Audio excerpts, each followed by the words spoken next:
(1945년 8월 15일) 낮 12시.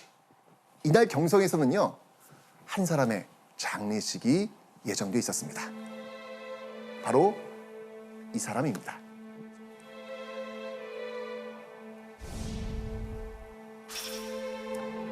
이우.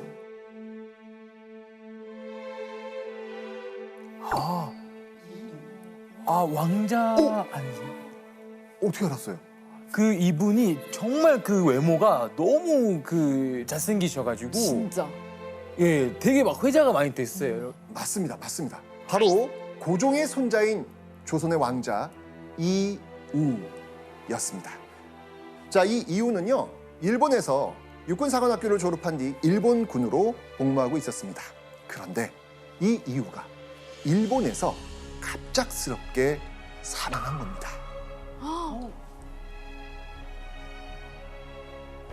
지금요?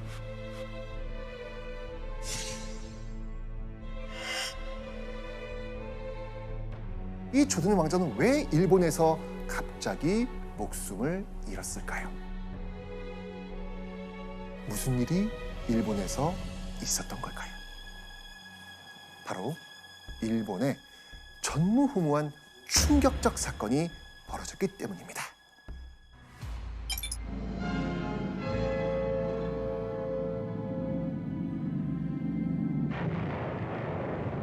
이거 아유, 알죠. 8월 6일이었구나. 알죠. 와,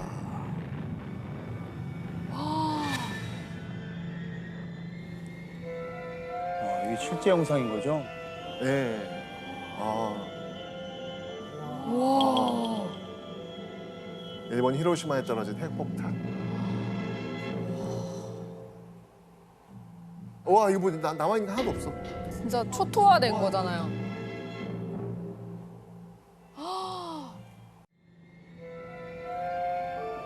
야, 이 영상으로만 봐도 너무 엄청나네요. 너무 엄청나요. 와. 당시 일본 제국은 연합국의 계속된 항복 요구를 무시한 채 아시아와 태평양 일대에서 침략 전쟁을 이어가고 있었죠. 결국 이런 일본을 완벽하게 무릎 꿇리고 하루빨리 전쟁을 끝내기 위해 연합국인 미국이 꺼낸 카드. 그것은 바로 핵폭탄이었습니다. 결국 1945년 8월 6일 이날 아침 8시 15분 출근 중이던 이우가 이 폭발에 휘말리게 된 겁니다. 온몸에 화상을 입은 이우는요, 급하게 병원으로 이송됐지만 새벽 내내 괴로움에 신음하다가 8월 7일 오전 5시 5분 34살의 나이로 결국 사망합니다. 아이고.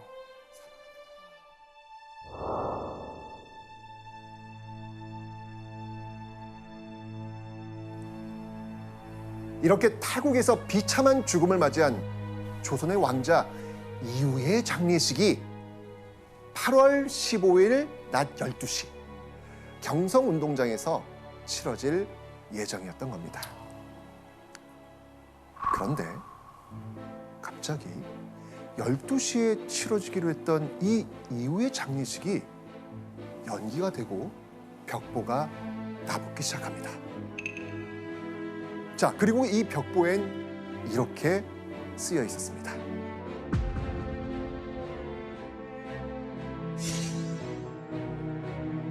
오늘 정오 중대방송 1억 국민 필청.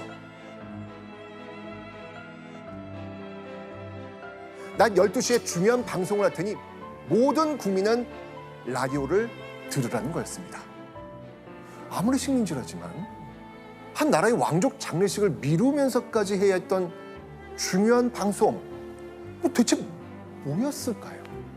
반드시 들으라는 뉴스. 결국 시간이 흐르고 어느덧 12시가 되자 라디오에서는요, 일왕의 목소리가 담긴 충격적인 방송이 흘러나옵니다. 바로 일본이 아시아 태평양 전쟁에서 항복하겠다는 내용입니다. 일본의 항복? 그건 우리한테 광복이잖아. 이 방송을 들은 조선 사람들 어땠을까요? 당시 경성교회의 한 학교에서 임시 교사로 일하던 일본인은요, 이날의 기억을 이렇게 적고 있습니다. 15일 저녁 나는 황금정, 육정목 부근을 전차로 지나갔지만 아무런 혼란도 없었다. 번화가 중 번화가였던 오늘날 을지로 육가를 지나갔지만 사람들이 기뻐하며 보이는 어떤 모습도 없이 거리가 평온했다는 겁니다. 그날 나왔는데 방송이 나왔는데도 그러니까요. 그날 저녁이 쥐 죽은 듯이 조용했다라는 거잖아요. 그러니까. 거의 막 파티를 해야 되는 분위기일 텐데. 그렇죠. 왜 그러지? 그리고 이날의 증언은 더 있습니다. 8월 15일의 경성은 마치 쥐 죽은 듯했다. 처음 알았어요. 아니, 대체 왜 이렇게 고요했던 것일까요? 대체 왜 그랬을까요? 자, 그 이유는요, 당시 방송의 내용을 보시면 알 수 있습니다. 방송 내용이요? 네, 궁금하시죠? 네네.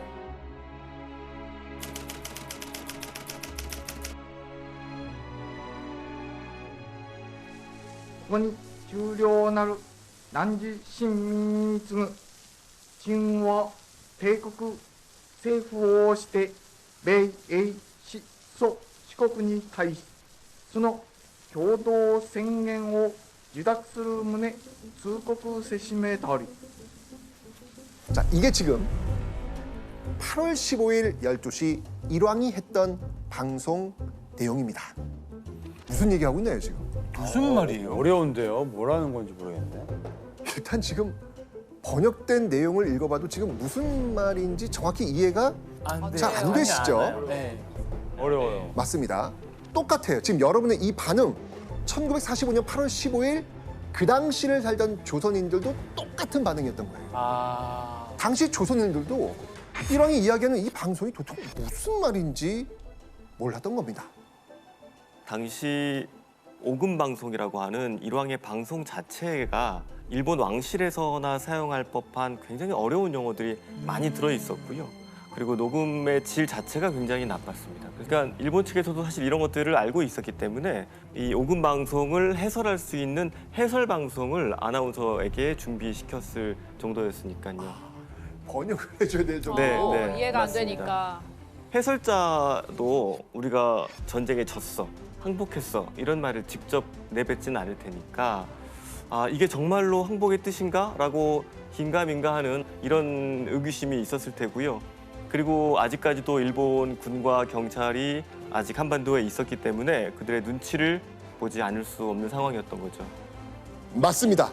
35년간 기다렸던 그 기쁜 소식을 듣고도 사람들은 그 사실을 알 수 없었던 겁니다. 만세 함성도 태극기 행렬도 없었던 8월 15일 이날의 광복을 독립운동가 함석헌 선생은 이렇게 표현했습니다. 해방은 도둑같이 뜻밖에 왔다. 그토록 간절히 기다리던 해방의 순간이 찾아왔건만 당시를 살아가던 대부분의 조선인들은 해방이 온 줄도 몰랐던 겁니다. 아무도 예상을 못했구나. 되게 짠하네요. 그러니까 다들 막 집에 돌아가서도 아, 오늘 아침에 뭐 이상한 라디오 들었는데 뭔 말이야 서로 막 이렇게 밥 먹으면서 얘기를 했겠네요. 진짜. 맞습니다. 아 너무 예상과 너무 다르다. 그죠? 너무 달라. 자, 그렇다면 생각지도 못한 타이밍에 갑작스럽게 찾아온 광복의 날 8월 15일. 자, 그런데요. 이때 초비상이 걸린 곳이 있었습니다. 어디였을까요? 보시죠. 이 건물 뭔지 아세요? 예. 어떤 건물인가요? 조선 총독. 오, 맞습니다. 맞습니다. 바로 조선 총독부. 자, 그런데요. 근데 이 사진 유심히 보다 보면 너무나도 충격적이고 분노가 치미는 사진입니다. 앞에 있는 건물, 네. 이 건물이 뭐죠? 이거 어? 광화문. 광화문. 광화문. 광화문이잖아요. 그럼 네. 그 뒤에는 뭐가 있겠습니까? 원래는 궁이 다 있어야 되는데. 그렇죠. 어떤 궁? 경복궁. 경복궁. 궁. 그러니까 일본은요, 조선의 임금이 나란 일을 보던 경복궁 근정전 앞에 떡하니 이렇게 조선 총독부를 세웠던 겁니다. 아. 그러니까 이게 약간 우리 심장 같은 곳인데 거기에 탁 꽂아서 중심부에. 하는 것처럼. 맞습니다, 맞습니다. 대박이다.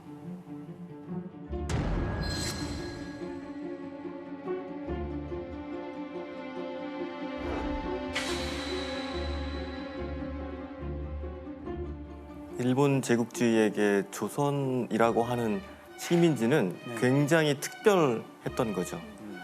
사실 한국은 일본에게 있어 과거 수천 년간 오히려 문화를 전수해주는 역할을 했던 선진국의 입장이었거든요. 그러니까 일본 제국주의자들 입장에서는 조선인들에게 이 경복궁 앞에 저런 식으로 큰 건물을 지어서 위압감을 주지 않으면 안 되는 상황이 있었던 거라고 보입니다. 조선 왕조의 상징인 경복궁 앞에 위압적으로 떡하니 버티고 서서 조선 위에 군림하는 존재가 누구인지 똑똑히 보여주려고 했던 것입니다. 아, 네. 그리고 이 치욕적인 건물은요, 광복 후에도 정부 청사, 국립중앙박물관으로 사용되다가 역사 바로 세우기 정책으로 광복 50주년인 1995년에 이르러서야 철거되었습니다. 제가 태어나기 5년 전이니까 얼마 안 됐네요. 네, 아 그래요? 이거 얼마 안 돼. 얼마 전까지 있었다고요? 네.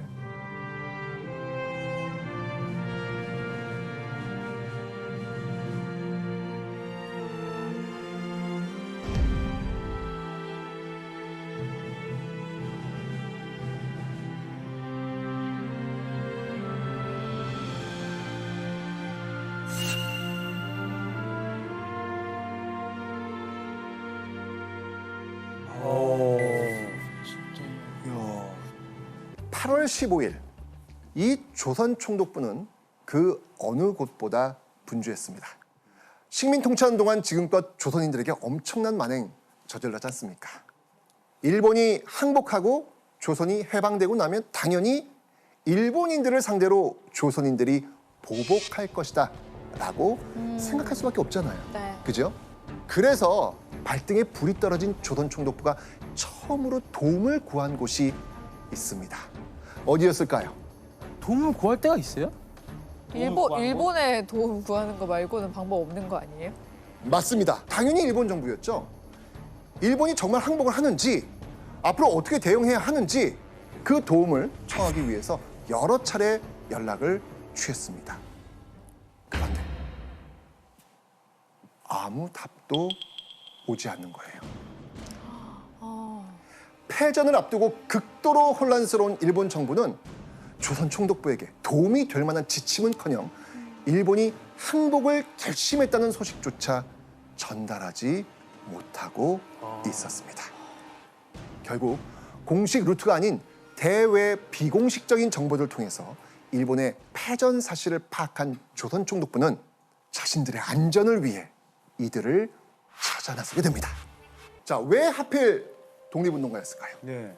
조선 총독부는요, 해방 이후 조선인들로부터 그들을 지켜줄 수 있으려면 일제를 향한 조선인들의 분노를 통제할 수 있는 정신적 지주와 같은 존재, 그 존재여야 한다고 생각을 했던 겁니다. 그리고 그 대상이 바로 당시 조선인들로부터 절대적인 신뢰와 존경을 받고 있었던 독립운동가였던 겁니다. 아 그래요? 조선 총독부는 식민 통치 내내 이 그들의 철저한 감시와 고문을 감당하며 수만 번 마음 편히 쉴 수 없었던 독립운동가들에게 자신들의 안전을 부탁하면서 매달리기로 한 겁니다. 그 독립운동가는 누구였을까요? 일본이 선택한 바로 이 사람입니다. 바로 몽양 여운형이었습니다. 연구위원님, 굉장히 많은 독립운동가들이 있었잖아요. 그 중에서도 특별히 여운형을 좀 선택한 이유가 있을까요? 저희가 독립운동가라고 했을 때 가장 먼저 떠올릴 수 있는 분 하면 뭐 김구 선생님 또는 이승만 네. 전 대통령 이렇게 떠올릴 수 있으실 텐데 사실 이런 분들은 전부 국외에 있었습니다. 한반도 내에 없었던 것이죠. 바로 도움을 요청할 수 없었던 상태인 거죠. 여운형은 총독부의 입장을 수용하면서 조선인들에게 거부감이 없었던 인물로 여운형이 적격이었던 것으로 판단됩니다. 자, 그렇다면 다시 8월 15일 그날로 한번 와보겠습니다.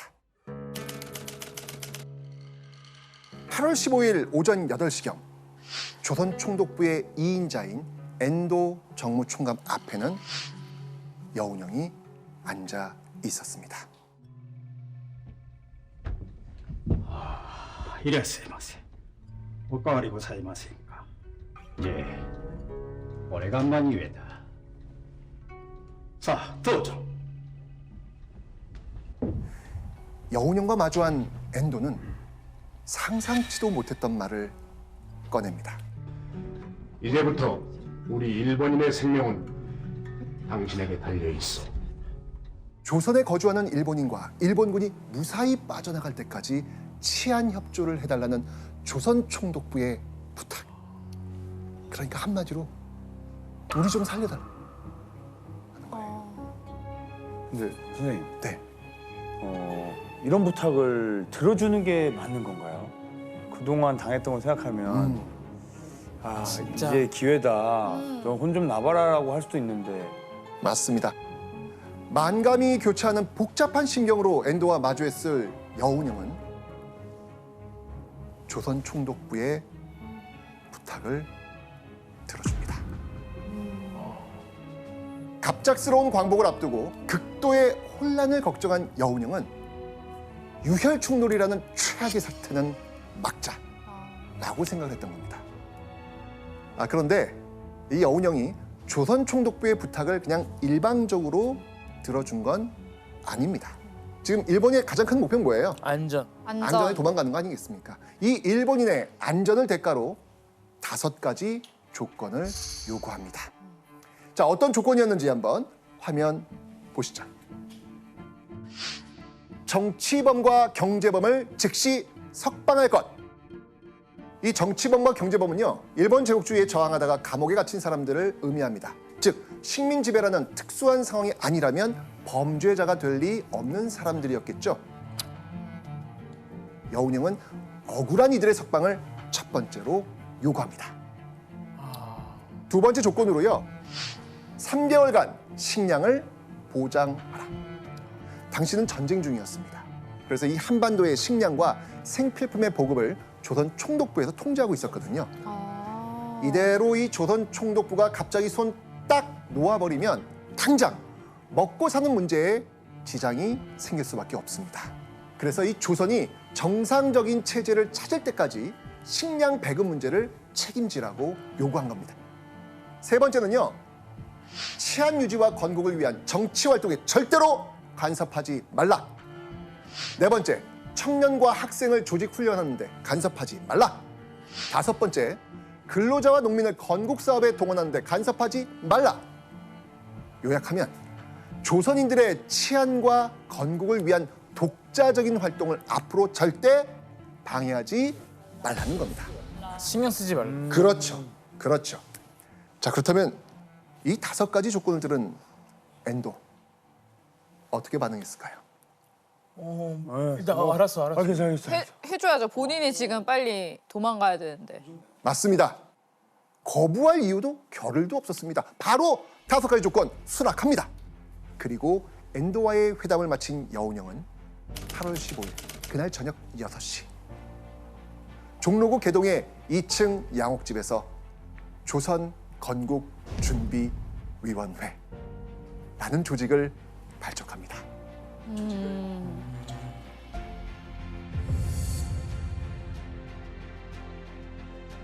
그리고 다음 날인 8월 16일 오전 11시 무렵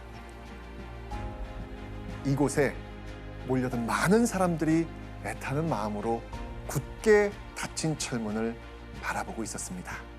바로 이곳입니다.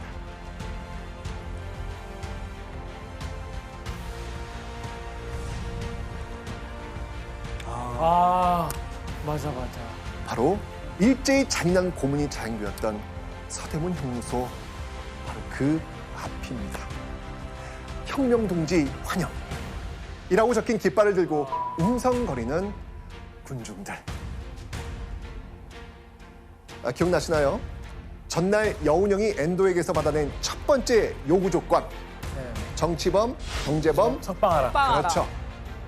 서대문 형무소 앞 큰 길에서 독립문까지 석방을 기다리는 환영 인파로 꽉 차 있었습니다. 와. 가족과 친구를 맞이하기 위해 사람들이 모여든 겁니다. 얼마나 기다렸을까요? 언제까지고 열리지 않을 것 같던 옥문이 열리고 독립운동가를 포함해 억울하게 수감됐던 조선인들이 무리를 지어 나옵니다. 다 나온.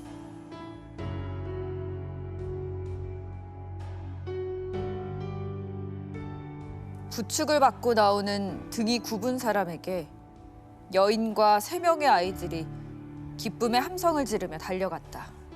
바로 옆에서는 불구가 된 노인에게서 아들의 젊을 때 모습을 어렵게 알아본 어머니가 울다 웃다 하였다. 남편이자 아버지를 살아서 다시 만났다는 감격으로 여인과 아이들은 달려가 한 남자를 얼싸안습니다. 하지만 남자는 고문에 시달려 등이 굽고 부축이 필요할 정도로 몸이 상해버린 상태였죠. 그리고 그 옆에는 길고 혹독한 수감 생활로 불구가 된 채 바짝 늙어버린 아들을 겨우 알아본 어머니가 통곡하며 맞이하는 모습. 석방된 사람들은 모두 오랜 옥살이로 안색은 창백하고 뼈에 가죽만 겨우 달라붙어 앙상한 모습이었습니다.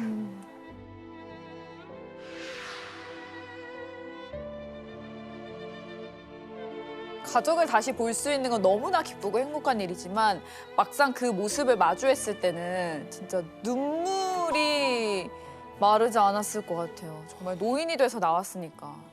그러니까요. 자, 이렇게 서대문 형무소 앞에서 서로를 끌어안고 울다 웃다 하던 이들은 곧 한 무리가 되어 함께 만세, 만세를 외치면서 광화문으로 나아가기 시작합니다. 거리를 울리는 소리에 깜짝 놀라 내다본 사람들은요, 수많은 인파와 광복의 기쁨을 적은 깃발을 보고 뛰쳐나오면서 하나, 둘 만세 행진에 합류하면서 함께 만세를 외칩니다. 자, 그리고 만세 행진은요, 점점 더 그 덩치를 불려가면서 광화문에서 종로로, 종로에서 남대문으로 계속해서 나아갑니다. 그간의 울분을 토해내듯 누구의 눈치도 보지 않고 정말 악을 쓰면서 마음껏 만세를 부릅니다. 어쩌면 참 이 가슴 벅찬 그런 순간이 아니었을까, 그런 생각이 듭니다. 8월 16일 이 같은 만세 행진은 전국적으로 이뤄졌습니다. 광복의 기쁨으로 한반도가 떠들썩했던 8월 16일 오후 3시 10분 라디오에서는 한 번 더 조선인들을 감격하게 만드는 멘트가 흘러나옵니다. 어떤 소식일까요? 16일은 이제 진짜 뭔가 정식적으로 뭔가 여운형 선생님께서 직접 뭔가 했을 것 같아요. 조선말로 딱 했을 것 같아요. 정식적으로. 맞습니다. 새로운 조선으로 나아가기 위해 조선건국준비위원회가 만들어졌다. 이 사실이 공표가 된 겁니다.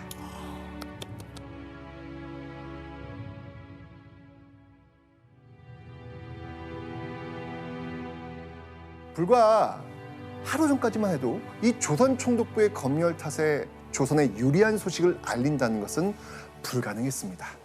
그쵸. 언론의 자유가 없었다는 것이잖아요. 그런데 8월 15일 이후 총독부의 기능이 사실상 마비가 되면서 이날 처음으로 조선인에 의한 조선인을 위한 방송이 흘러나온 겁니다. 여러분 이 소식을 다 들으면 이거 어떻겠어요 기분이? 처음에는 꿈 같죠, 뭐. 왜 조선말로 해? 안 되는데 하다가도 이제 딱 파악이 되면 바로 기쁨으로 변했을 것 같아요. 예. 계속 다시 듣기 하고 싶을 것 같아요. 방송을 들은 사람들은 자연스럽게 조선 총독부가 벌써 해체됐고 머지않아 조선의 새로운 정부가 세워질 거라는 그 희망에 들뜨게 됩니다. 그런데 이때 충격적인 소식이 들려옵니다. 청주에서 한 조선인 순사가 성난 대중에게 맞아 죽었다는 겁니다. 조선 총독부가 우려했던 그 모습, 네네. 바로 일제를 향한 분노가 터져 나왔던 겁니다. 그리고 이런 조선인들의 분노가 집중적으로 향한 곳은요, 바로 경찰서와 관청이었습니다.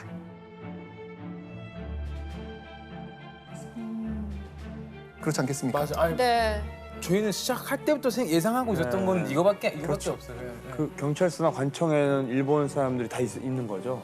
사실 이들은 어떤 사람들이냐면 이들은요 무리한 인력과 물자를 내놓으라고 강요하면서 일본인보다 더 악랄한 방법으로 조선인들을 감시하고 탄압했다. 아 진짜. 일본의 죽은 노릇을 했던 악질이네요, 악질. 그렇죠. 그들 일본의 편에 서서 조선인들을 잡아가고 모진 고문도 서슴지 않았던 일본의 앞잡이들에게 응징을 시작한 겁니다. 한반도 곳곳에서 벌어지는 이와 같은 응징에 많은 경찰관들은 눈치 빠르게 도망쳤고요. 경찰서에는 결근 사태가 이어집니다. 자, 이런 일이 벌어지고 있을 때 가장 두려움에 떨고 있을 곳 어디였을까요? 가장 두려움에 떨고 있을 곳. 조선 총독부. 그렇죠. 네. 맞습니다. 자, 그런데요. 그 총독부 건물에서 검은 연기가 솟아오르기 시작합니다. 빨리 움직여! 빨리! 대체 무슨 일이 벌어지고 있었던 것일까요?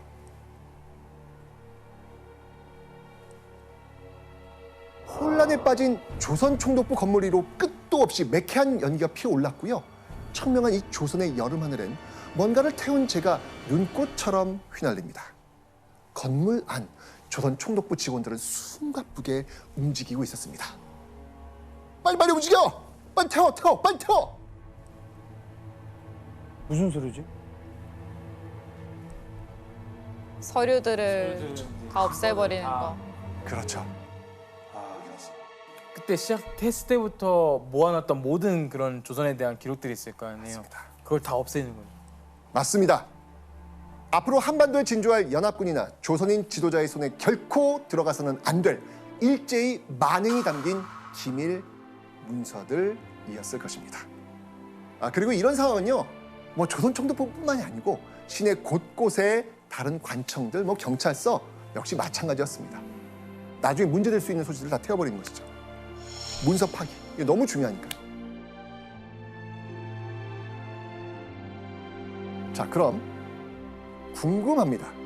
당시 조선에 거주하던 일본인들 어땠을까요? 근데 진짜 도망가야지. 어떡해? 도망가는 거 말고는 사실 방법이 없을 것 같은데.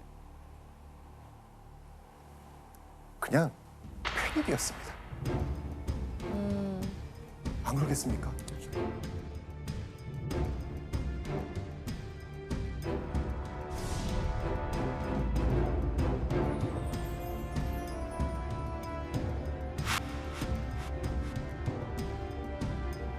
자, 이런 상황에서 그들이 가장 먼저 앞다퉈 달려간 곳이 있었습니다. 어디였을까요? 어디를 제일 먼저 갈까요? 그 일본으로 가야죠. 가기 전에 여길 들렀다 가야 될 것 같은데. 아, 그거 필요하잖아요. 돈. 그렇죠. 맞습니다. 은행이었습니다. 사상 초유의 대량 예금 인출 사태가 벌어집니다. 뱅크런이 벌어진 겁니다. 어.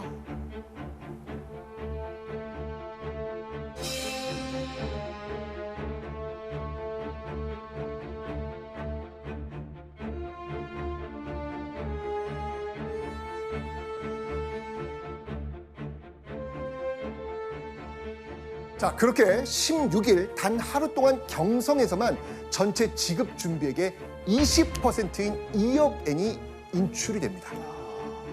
난리가 난 거예요. 이대로라면 일주일 안으로 경성은행들의 잔고가 바닥날 판이었습니다. 자, 그런데요. 조선총독부는 이 상황을 극복하기 위해 조선 경제를 뒤흔들 만한 아주 충격적인 일을 벌입니다.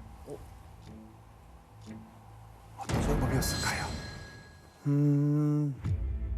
그 돈을 더 찍어내나요? 정답. 어. 맞습니다.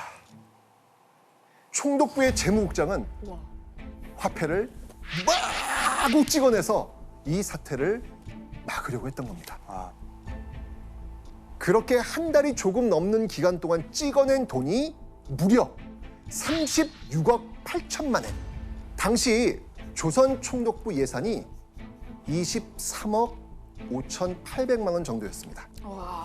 그러니까 약 한 달여 만에 조선 총독부의 1년 예산을 훌쩍 뛰어넘는 어마어마한 돈을 마구 찍어낸 거예요. 큰일 나죠. 네. 저렇게 많은 돈을 막 찍어도 되는 거예요? 당연히 문제가 크게 되겠죠. 생기죠 또. 돈을 많이 찍어내게 되면 화폐 가치는 떨어질 테고 물가는 오르게 되는. 그런데 이제 조선을 떠날 총독부라든가 일본인들 입장에서는 남겨진 조선인들은 신경 쓰지 않는 거죠. 인플레이션이 나던 말던 내버려 두는 겁니다. 실제로 해방 이후에 물가가 20배 이상 폭등하는 그런 일까지 벌어졌다는 얘기가 있습니다. 결국 이제 일본인들이 자신들이 살아남기 위해서 마음껏 발행했던 이 화폐, 이 인플레이션으로 인해서 그 피해는 고스란히 다 조선 사람들, 한국 사람들이 입게 된 거죠. 끝까지 나가면서까지 이러네. 그죠?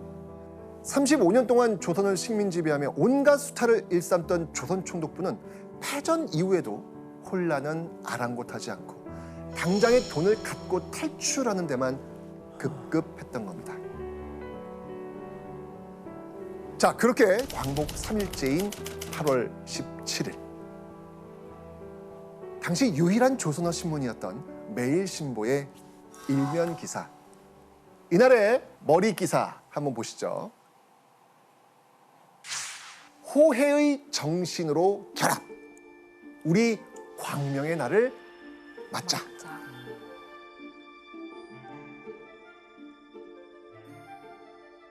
당시 신문을 보면요. 이 광복을 맞이한 조선이 새로운 세상을 꿈꾸며 얼마나 희망에 부풀어 있었는지 그 분위기를 알 수 있습니다. 두 번째 기사는요. 민족 해방의 사자후. 우리들 이상의 낙토 세우자. 라는 여운형의 연설이었습니다. 우와, 조선인들에겐 정말 희망적인 내용이었죠. 광복을 맞았으니까 이 정도는 너무 당연하지 않겠습니까? 그렇죠. 당연히. 그죠? 나 이런 신문은 버리지 못할 것 같아요. 네, 이거는 보고 또 봐도 너무 행복할 것 같아요. 그죠? 그런데요. 지금 보고 있는 이 신문에 이 기쁨에 취해 있던 조선인들의 정신을 번쩍 들게 할 만한 충격적인 기사가 함께 실려 있었습니다.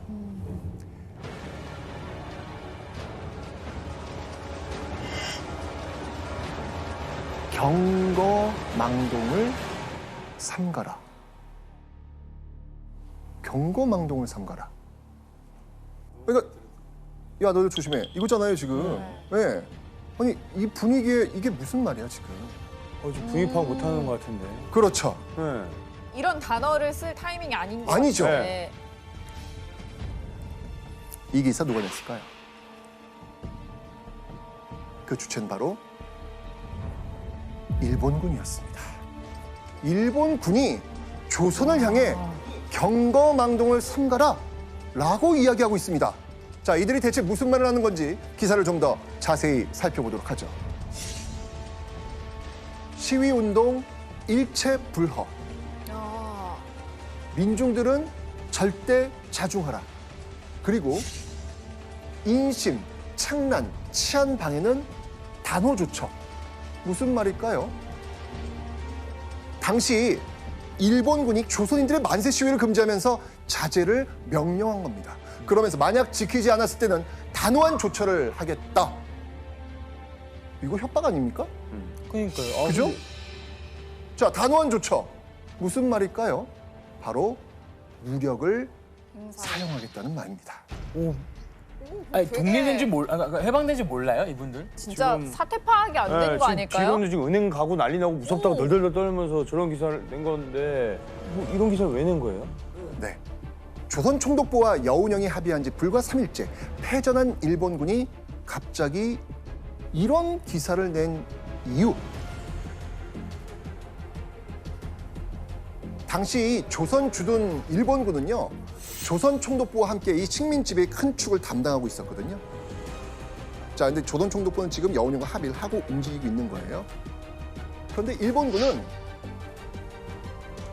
미처 조선 총독부의 전략을 몰랐던 겁니다. 다음 날에서야 이 충격적인 사실을 파악한 일본군의 참모들은 격분합니다. 어떻게 이런 중대한 일을 군과 사전 상의도 없이 벌일 수 있단 말인가? 당시 조선 주둔 일본군은 이렇게 생각을 했습니다. 일본이 항복한 건 미국과 소련을 비롯한 연합국이지 조선이 아니다.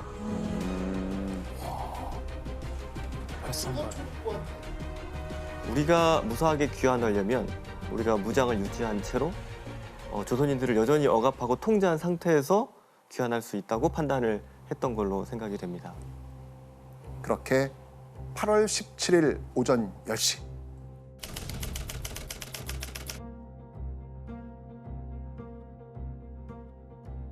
장총에 대검을 꽂은 일본 군인들이 다시 방송국을 장악합니다. 방송국은 이 시간부터 일본군이 접수한다. 점령한 곳의 주민은 포로나 마찬가지 처벌을 받는 게 통상적이다.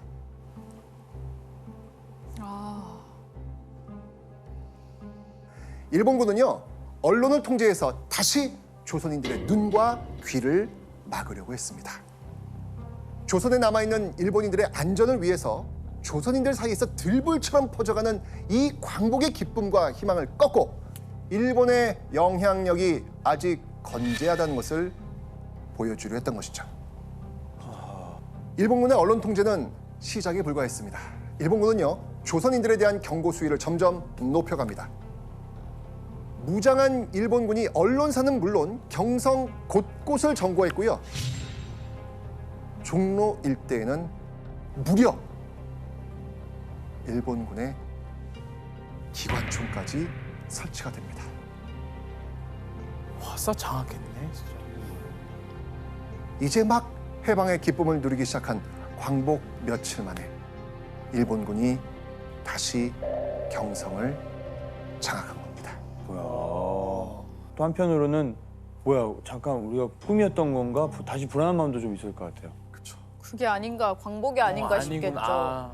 그 연구위원님, 일본이 전쟁에 졌잖아요. 근데 이렇게 또 막 장악하려 하는 거 이렇게 해도 괜찮은 거예요? 당시 일본군에게는 전투 중지 명령이 내려진 상태였습니다. 군을 직접 동원해서 무력을 행사하면 연합군의 방침에 저촉되고 그리고 종전협정에도 무리가 갈 수 있기 때문에 이 점을 피하면서 조선인들의 저항이라든가 또는 독립운동을, 독립만세 시위를 억압할 방법,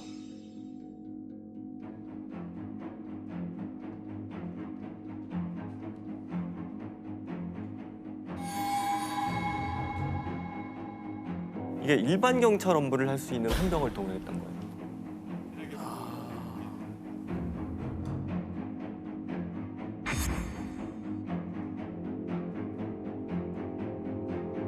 헌병의 이러한 행위는 일반 경찰 업무를 수행했다라고 나중에 변명할 여지가 있으니까 충분히 이걸 활용했다고 볼 수 있습니다. 일제 식민 지배 동안 일본의 반항심이 있어 보이면 누구든지 체포할 수 있는 막강한 권한을 가진 헌병. 이 광복 직후 2,600여 명 정도였던 조선주둔 헌병이 약 한 달여 만에 6배가 넘는 16,000여 명까지 늘어납니다. 한 달 만에요? 네, 아니 그러니까 지금 제가 헷갈려서 저희 해방 직후를 보는 거 맞죠? 그러니까 맞아요. 뭐 이런 일인지 저 생각도 못했는데. 그렇죠. 예. 일본 헌병들이 다시 장악한 한반도는 해방이 됐음에도 불구하고 광복의 기쁨을 누리지 못하고 있었습니다. 자, 그런데요. 일본 해상에서는 또 하나의 충격적인 사건이 일어납니다. 바로 1945년 8월 24일 오후 5시 20분쯤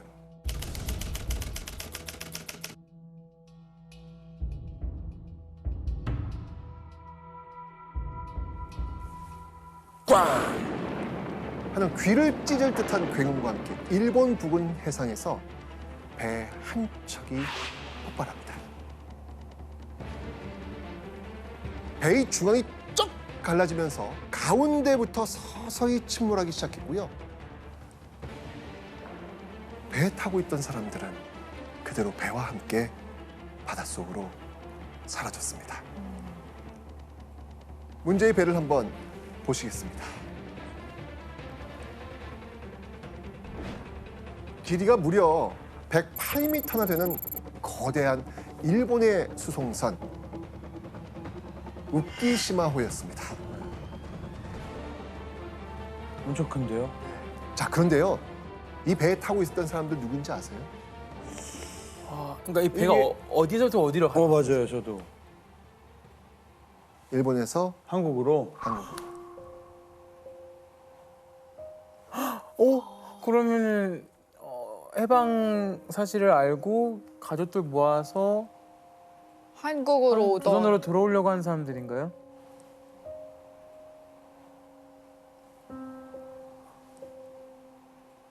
맞습니다.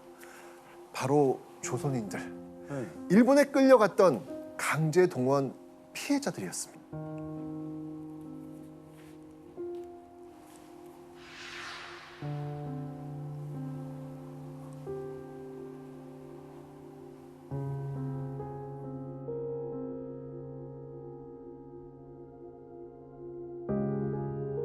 낯선 일본 땅에 끌려와가지고 수년 동안 이 노역에 시달리면서도 조국의 광복과 고향에 돌아갈 날을 기다리던 조선인들은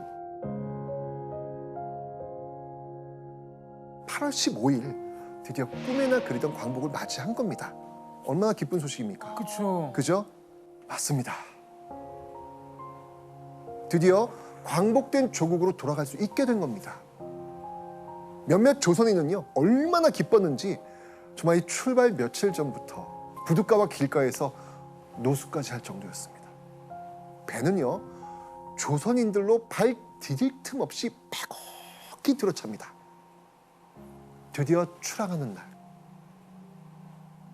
그렇게 8월 22일 우키시마호는 조선인들을 가득 채운 채 부산을 향해 출발합니다.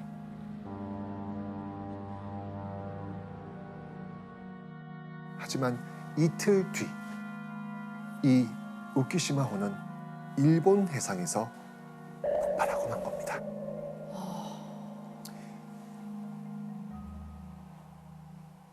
생존자들의 증언에 따르면요, 승선 정원이 4,000명인 이 배에 최소 정원의 2배 이상이 탔다고 합니다. 8,000명, 9,000명, 10,000명. 빨리 가고 싶었던 거죠. 이 조선인들 태운 귀국선 우키시마호는 대체 왜 폭발했던 걸까요? 왜 폭발하지? 저렇게 큰 배는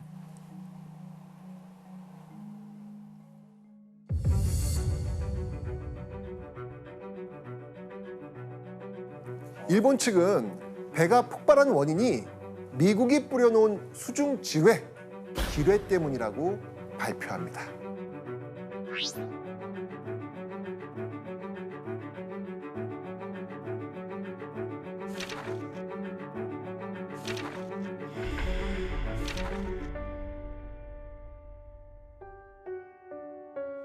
이 발표 내용 사실일까요? 아닐 것 같아요. 여기는 이상한 점이 있습니다. 자, 일본의 주장대로 기뢰 때문에 배가 침몰했다면 구멍이 어떻게 뚫려야 할까요? 어? 선체 바닥에. 바깥쪽에서 안쪽으로 구멍이 뚫려 있어야 되겠죠. 그렇죠, 그렇죠. 바퀴 터수. 네, 외부에서 네. 이렇게 된 거니까. 그렇죠? 그런데 훗날 인양한 우키시마호 바닥의 구멍은 선체 안쪽에서 바깥 방향으로 뚫려 있었습니다.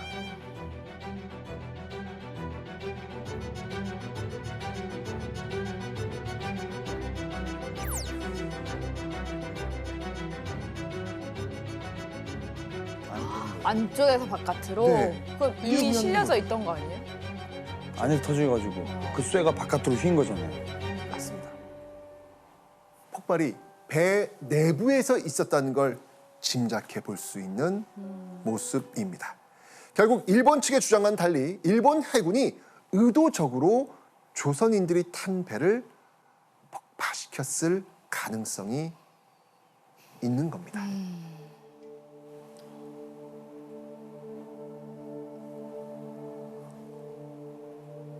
아, 이건 아니,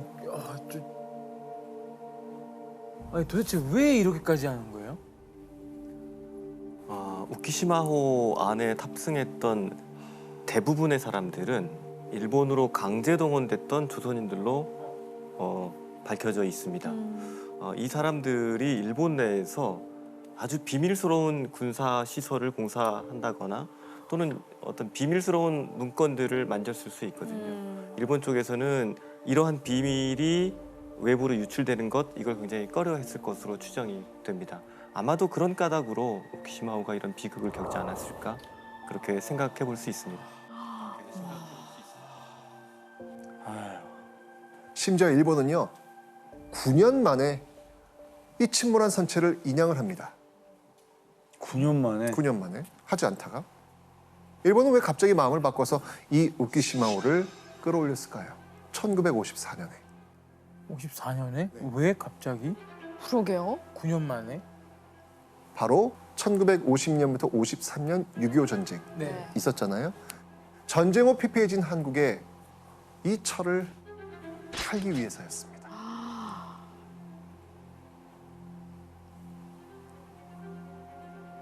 희생자들의 유골 수습을 위해서가 아니라 고철 회수를 목적으로 인양한 겁니다. 그러니까 그거 팔려고 그 전쟁 때그 말이 안 나오네. 그러니까 팔려고 이렇게 꺼낸 거예요. 그 인명 수습이 아니고. 네.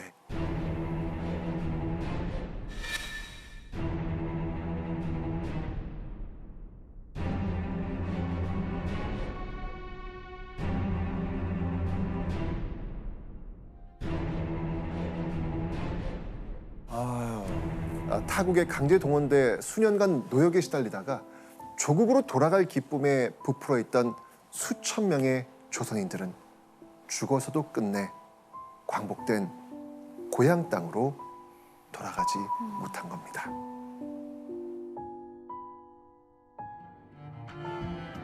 미군이 경성에 도착한 1945년 9월 9일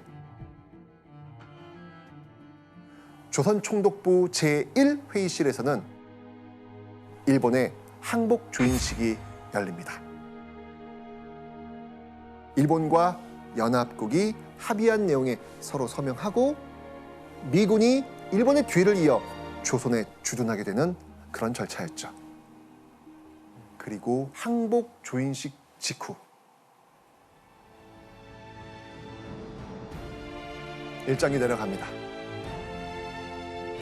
드디어 내려갑니다. 정말 그토록 바랐던 이 순간.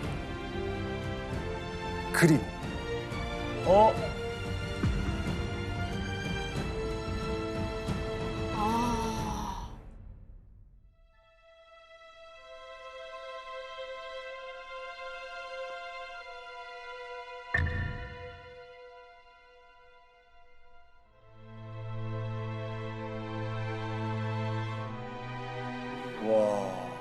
그러니까 다들 뭔가 이 순간에 기대했을 것 같아요. 이거 끝나고 태극기가 이제 슬슬 올라가는 거 기대했을 텐데 이거 보고 저게 뭐지? 이렇게 생각했었던 분들도 계실 거고. 맞습니다. 자, 그런데요.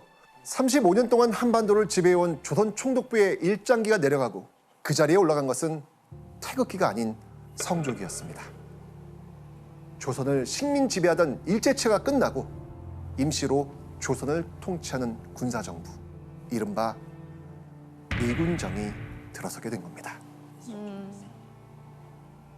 그렇게 35년간 한반도를 지배했던 일본은 승전국인 미국에게 권한을 넘긴 패전국이 되고 말았지만 1945년 말까지 대부분 일본 땅으로 귀환을 마치게 되는데요. 해방 후에 남한과 같이 이 패전국이 자국으로 돌아간 사례, 이건 뭐 찾기 힘들 것 같습니다. 그렇죠. 만주 또는 사할린 이런 지역에서는 소련이 무장해제를 일본군을 하게 되면서 그곳에 있었던 일본군 약 70만 명을 억류한 뒤에 시베리아 포로 수용소로 보내서 강제 노역을 시켰단 말이죠. 당시 조선주둔 일본군 고위 참모가 군에 보고한 보고서를 보면 역사의 유례가 없이 안전하고 평화롭게 귀환할 수 있었다. 이렇게 얘기했을 정도니까 그 상황을 짐작하고 남습니다. 와.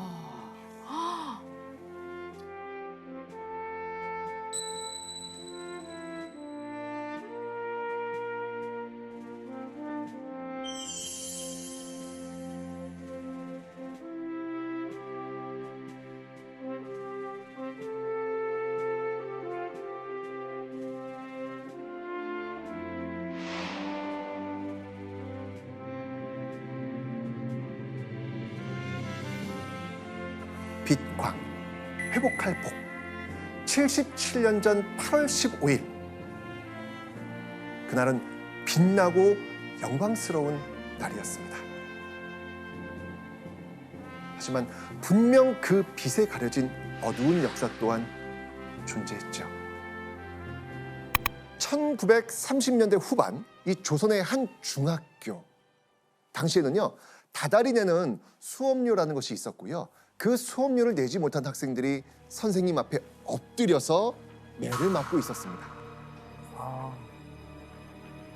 今日言っただろすいません皆遅れている月謝を払うまでは学校に来ようなどと思わんように分かった 자, 그러다 이 매를 맞던 한 학생이 자신도 모르게 외마디 비명을 지르고 말죠. 그리고 그때 교실이 조용해지면서 엄청난 긴장감이 흐르기 시작합니다.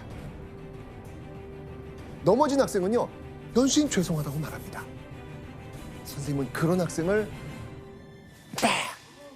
학생의 따귀를 사정없이 내리칩니다. 따귀를요? 선생님이 갑자기 이렇게 학생을 때린 이유 무엇이었을까요? 학생이 넘어지면서 이렇게 외쳤거든요. 쓰러질 때 본능적으로 엄마야! 엄마야는 무서운 거 있거나 이렇게 하면 자동으로 나오는 그렇죠. 소리인데. 그런데요, 이유가 있습니다. 당시 학교에서는 조선말이 금지되어 있었기 때문입니다. 1930년대 후반은요, 이렇게 우리말을 썼다는 이유만으로 처벌받는 시대였습니다. 그 당시 학생들이 공부하던 교과서가 아직까지 사진으로 남아 있습니다. 그 교과서가요? 교과서, 아, 네. 교과서. 자, 네. 화면으로 한번 보시죠. 이거 읽으실 수 있나요? 국어. 오! 뭔? 에? 뭐죠? 뜻이 혹시 아세요? 몰랐어요. 몰랐어요. 몰랐어요? 갑자기 한국말 모르는 척 하는데. 아, 왜 그래요? 저것은 한문이에요. 자, 지금 나라, 국, 말씀어, 읽을 독, 근본 본, 국어 독본이라고 적혀 있습니다. 조선 총독부가 펴낸 국어 교과서인데요. 자, 이 안에는 어떤 글자가 있었을까요? 국어칙인데요. 네네. 자, 이 안에 있는 내용 보시죠.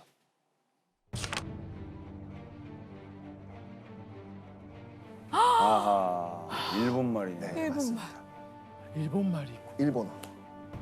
당시 우리나라의 국어 교과서에 일본어가 적혀 있었던 겁니다. 1910년 일본에게 나라의 주권을 빼앗긴 이후로 조선의 국어는 한국어가 아닌 무엇? 일본어가 되어 있었기 때문입니다. 국어책인데 일본어. 그러면 자, 국어가 일본어면 우리 원래 국어를 뭐라고 불러야 돼요? 설마. 외국어가 된 거야 설마? 설마. 외국어? 궁금해지시죠? 바로 이런 이유 때문에 우리 국어는 새로운 이름을 갖게 됩니다. 새로운 이름? 자, 한번 보시죠. 깜짝 놀라셨죠? 예. 우리가 지금 이렇게 쓰고 있는 한글. 한글. 한글은 아주 먼 옛날 세종대왕 때부터 썼을 거라고 다들 생각을 하시는데 아닙니다. 그때는 훈민정음이었습니다. 맞네. 그때부터 한글이라는 단어를 쓴 게 아니거든요.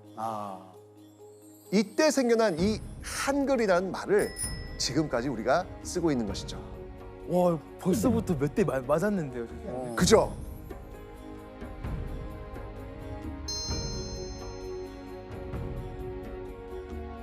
이 한글이란 이름을 지은 분은 과연 누굴까요? 성이 어떻게? 성만 알려주면 알 것처럼 자꾸 얘기하는데요? 성만, 진짜 아니, 성만, 예. 조나단은 성만 알려주면 무조건 알죠. 얘기해 주면. 네. 쭉. 너무 잘 알죠. 그렇죠. 주. 주시경 선생님. 정답. 역시 안 해요. 바로 이분입니다. 국어학자 주시경.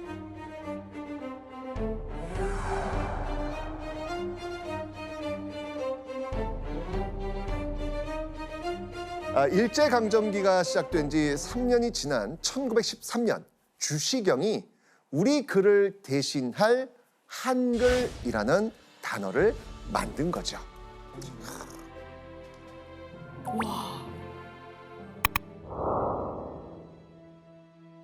이 주시경의 죽음 이후 사전 작업이 침체기에 접어든 지 어느덧 15년이라는 세월이 흘러갑니다. 일제의 탄압 아래 우리의 말과 글은 점점 잊혀가는 듯했습니다. 그런데 1929년 조선어 사전 편찬 작업이 다시 한번 활기를 띠게 됩니다. 그 주축이 된 인물들 누구였을까요? 이번에도 주시경의 제자들이었습니다. 주시경의 뜻을 이은 제자들이 조선어 연구회라는 단체를 만들고 그곳에서 다시 사전을 만들기 시작한 겁니다. 깜짝 놀라셨죠? 예. 조선어 사전 편찬의 제시동물건 조선어 연구회. 자, 이 꺼져가던 사전 편찬의 불씨를 지핀 인물 기억해 주십시오. 바로 이 사람. 자, 이극로. 이극로는요, 사실 당시로서는 보기 드문 유학파 출신의 엘리트 중에 엘리트였습니다. 이 나라를 부강하게 만들기 위해서 독일 베를린 대학에서 경제학을 전공한 인물이었습니다. 이 초 엘리트가 1929년 귀국한 뒤 조선어 연구회의 문을 두드립니다. 이유가 있습니다. 바로 유학 생활을 하며 직접 본 유럽의 현실 때문이었습니다. 영국의 지배를 받고 있었던 아일랜드. 이 아일랜드 사람들이 모국어인 켈트어 대신에 영어를 공용어로 사용하고 간판이나 도로 표지가 모두 영어로 표기된 걸 본 겁니다. 자, 그리고 이때 우리도 일본어를 쓰겠구나, 우리가 저렇게 되겠구나, 이 생각을 한 거예요. 그리고 결심합니다. 귀국하면 모국어를 지키는 일에 평생을 바치겠다. 귀국하면 꼭 조선어 사전을 만들겠다고 다짐합니다. 1929년 1월 사전 편찬의 꿈을 안고 귀국했던 이극로. 그는 곧바로 조선어 연구에 들어가 활동을 시작합니다. 어찌나 열심히였던지 정말 물불을 가르지 않는다고 해가지고 물불이라는 별명이 붙었을 정도입니다. 그 병에 붙은 거예요? 네. 이극로는요, 조선 사회 각계의 명망 높은 인물들을 찾아가서 조선어 사전 편찬을 향한 그 지지와 협력을 구했던 겁니다. 자, 바로 이 이극로의 합류 이후 조선어 연구회의 사전 편찬 작업은 아주 활기를 띠기 시작합니다. 박은규 연구위원님, 이때 이거를 이렇게 진행을 할 때 일제는 가만히 있었나요? 일제 강점기 시기를 보게 되면은 초기 3.1운동이 일어나기 전에는 일제가 아주 총칼로 아주 강하게 통치를 했어요. 그게 이제 무단 통치라고 합니다. 근데 3.1운동 이후에는 우리 민족을 좀 부드럽게 통치하면서도 민족을 분열시키자. 그래서 총칼을 드는 그런 독립운동이 아니면은 그냥 지켜보는 상황이었어요. 자, 이런 일제의 느슨한 감시는요, 조선어 연구에게 기회가 됩니다. 적극적으로 이 분위기 이용해야죠. 네. 조선어 연구회의 이름을 조선어 학회로 개명한 이들은요, 본격적인 사전 편찬에 나서기 시작합니다.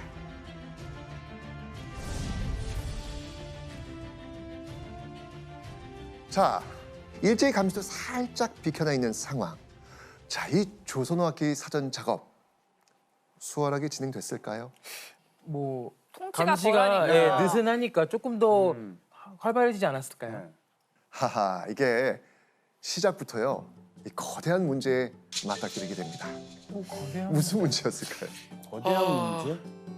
자, 사전을 만들려면 사전에 어떤 말을 넣을지 정해야 되잖아요. 그런데 조선에서 쓰는 말이 너무 많아. 너무 많아. 그러니까 어디서부터 시작해야 될지에 대한 막막함. 와, 맞네. 맞네. 게다가 한 가지 뜻의 단어도 지역마다 다르게 쓰이고 있습니다. 이건 뭐라고 하나요? 사투리. 그죠? 그래서 당시에는요, 지역마다 쓰는 말이 달라가지고 소통이 어려울 정도였다고 합니다. 자, 사전을 만들려면 전국 8도의 사투리를 모아야 됩니다. 과연 조선어 학회는 어떻게 했을까요?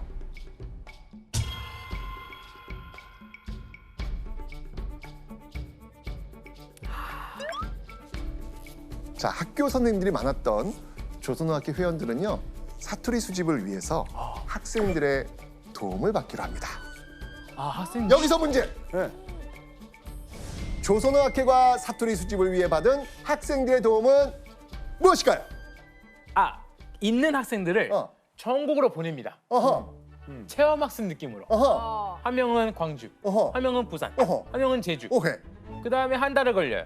다시 모읍니다. 그 다음에 너희가 조금 새로 배운 것들? 익힌 어떤 사투리가 있냐 해서 만약에 다 받아요. 이건 어떻습니까? 맞아. 오다! 그러나 90%. 90%? 자, 거의 다 왔습니다. 거의 다 왔습니다. 아니, 학생들은 네네네. 여름, 겨울에 뭐가 있어요? 잠깐, 정답! 정답! 네. 학생들을 여름방학 있고 겨울방학 있지 않습니까? 네네네네. 그러면 이 몇 개월 동안 학생들을 보내요. 네. 학생들이 올라오면 그거를 수집해서 넣는 겁니다. 정답! 이거 사실 뭐 거의 다 맞춘 건데 이 방학이란 거의 다 단어. 방학 때문이었네요. 다 맞춘 그러니까요. 거였네요. 맞습니다. 조선어 학회는요, 서울에서 학교를 다니고 있지만 여름방학 때 고향으로 돌아가는 중등학교 이상 학생들에게 도움을 요청한 거죠. 각자 지역에서 쓰는 방언을 수집해 오라는 과제를 냈던 겁니다. 재밌다. 자, 이때 조선어 학회에서 수집할 어휘를 체계적으로 분류해 펴낸 공책이 있는데요. 이게 되게 재밌어요. 네, 화면 한번 보겠습니다. 자, 잡책. 여기서 이 잡책이라고 하는 것은요, 이런 거 여러 가지 잡다한 것을 적은 공책을 의미합니다. 와. 자, 과연 이 물음표에 들어갈 공책의 이름은 과연 무엇일까요? 사투리. 사투리 모은 잡책. 모의 잡채. 자, 사투리라는 표현 쓰지 않습니다. 지금 이 사람들이 간 곳이 어디일까요? 설날이나 추석 때 어디 내려가? 정답. 시골어. 맞아. 어두. 우리나라 정답! 말이잖아요. 정답. 정답! 시골말. 정답. 오케이. 시골말. 잘하고 있어. 잘하고 있어. 잘하고 있어. 시골말. 정답. 자, 정답. 그럼, 정답. 네. 정답. 제가 했잖아요. 3, 2, 1. 시골말 모의 잡채. 정답. 시골말 모은 잡책. 모으단 아니고 뭔가 이렇게 정답. 정답. 시골말 때려 잡책. 시골말 격파 잡채. 시골말 부서 잡책. 뭘 부셔? 아니 이거 왜 광산에서 내가 이거 왜 광산에서 내가 이거 나가 종이 정답! 예. 정답했어. 자, 시골말 나 알겠어. 캐는 잡채. 오 비슷했어. 자, 정답! 좀만 더 하자. 자, 조사. 시골말 캐기 잡채. 진짜.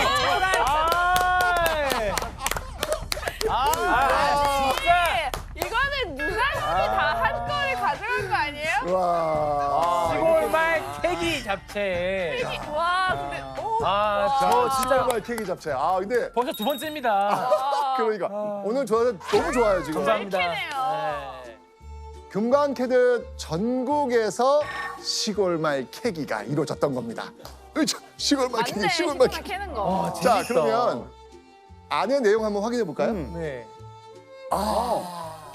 이렇게 단어를 써놓고 이렇게 있네요. 근데 그거를 그 어떻게 하는 거야? 옆에는 그 지방 시골말을 쓰는 것 같아요. 그렇지. 어떻게 쓰는? 그렇지. 맞습니다. 아유, 이렇게. 역시.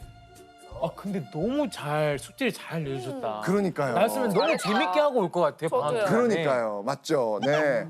학생들의 도움을 받아서 이렇게 다양하고 많은 전국 8도의 사투리를 어렵사리 모았습니다. 사전 편찬은 조선어 학회가 주도했지만 전 조선인이 참여한 민족의 대업이었던 것이죠. 궁극적으로 우리 민족을 위한 행동이라는 그 믿음으로 열과 성을 다했던 겁니다. 조선어 학회는요, 1931년부터 약 5년간 무려 10,000개 이상의 단어를 모을 수 있었습니다. 네. 자, 그런데요, 사전 만들기 작업은요, 아직도 시작에 불과했습니다. 그러니까 전국의 말을 이렇게 모아보고 나니까 그중 어떤 말을 사전에 올려야 할지 이 저마다 의견이 너무 달랐던 거예요.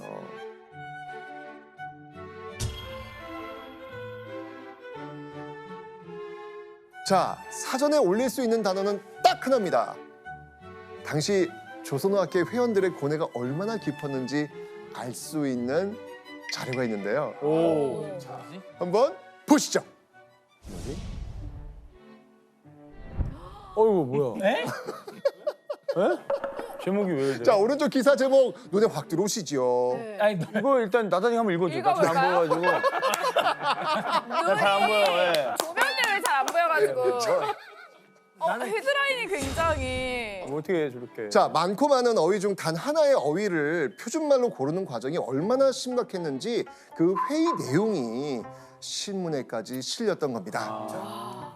자, 이제 이 상황을 제가 설명드릴게요. 개가 낳은 자식의 표준어를 뭐라고 해야 되겠습니까? 우리는 네. 강아지로 그냥 하나? 개가 낳은 자식이 어쨌든 간에 개의 개 새끼죠. 이거를 이렇게 하자면. 그렇죠? 네. 자, 이게 장시간 토론할 수밖에 없는 거예요. 최종 후보자는 강아지와 개새끼였습니다. 자, 다수결로 정하기로 하고요. 사회자가 말합니다. 자, 여러분들 먼저 강아지부터 손 드세요. 강아지. 강아지. 강아지. 오케이, 강아지. 좋습니다. 자, 이번에는 개새끼 손 드세요. 네. 네, 오케이. 자, 이번에는 개새끼라는 단어를 주장하는 사람들이 손을 들었습니다. 자, 그런데 회의에 참여한 한 사람이 어디 손을 들었는지 모르겠다는 거예요. 자, 그래서 사회자가 이제 그 사람한테 묻습니다. 선생님은 강아지죠? 그때 나온 대답. 아니요, 나는 개새끼요. 본인은 후자에 투표했다는 거죠. 그게 나온 거구나. 네. 엄숙했던 회의장은 어떻게 됐을까요? 진짜. 웃음바다가 무슨 된 바다가 거예요. 됐겠다. 이 상황이 너무 재밌잖아요, 지금.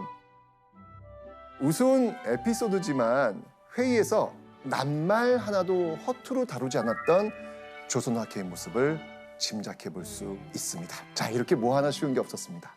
그 결과 조선학회는요, 많은 사람이 모인 이런 큰 회의를 여러 번 거친 뒤 1년 9개월 만에 이걸 만들어냅니다.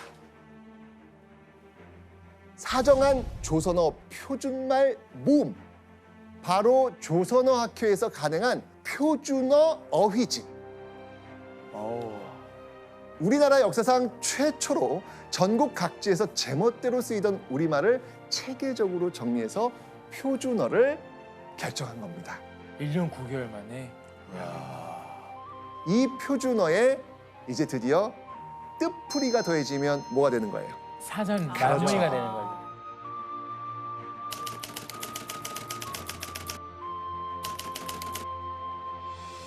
사전의 완성을 향해 성큼 다가간 엄청난 업적이었습니다.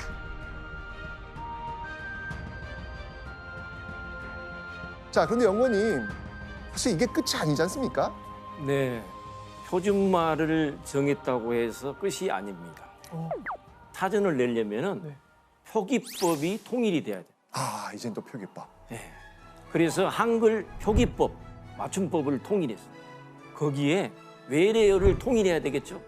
그래서 외래어 표기법 통일안을 만들었습니다. 그래서 이 세 개를 가지고 우리말 사전을 만들어내는 거예요. 이야, 사전 하나 만들 게 이렇게 어려워요. 아니, 말이 안 나와요. 아니, 왜냐면 그 과정을 저는 하루만 해도 바로 쓰기 죄송하지만 그만두겠습니다 할 것 같아요. 그죠? 얼마나 많아 단어가. 맞습니다. 게다가요, 1936년 10월 28일 조선학회는요, 이 표준말 모음을 발표할 행사까지 개최합니다. 그리고 이때 이 의미 깊은 행사의 축사를 맡은 인물이 있었습니다. 얼마나 의미 있습니까? 그죠? 이 의미 있는 행사에 의미 있는 분이 축사하셔야 되지 않겠습니까?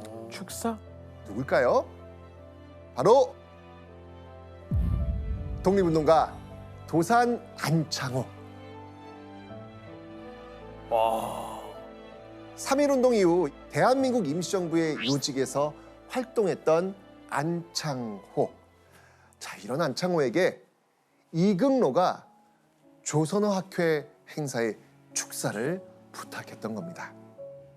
조선어 학회 회원들은 정말 기대 어린 눈으로 마이크 앞에 선 안창호를 바라봅니다. 조선 민족은 조상으로부터 계승해온 모든 것을 잃고 결국은 국가까지 잃어버렸다. 다만 조선어만은 보유한 상태이므로 이것의 보급 발달에 힘쓰지 않으면 안 된다.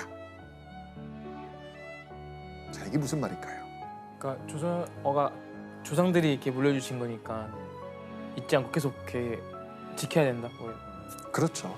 우리 민족에게 남은 것은 조선어뿐이기 때문에 조선어 연구와 보급이 너무나도 중요하다는 이야기입니다.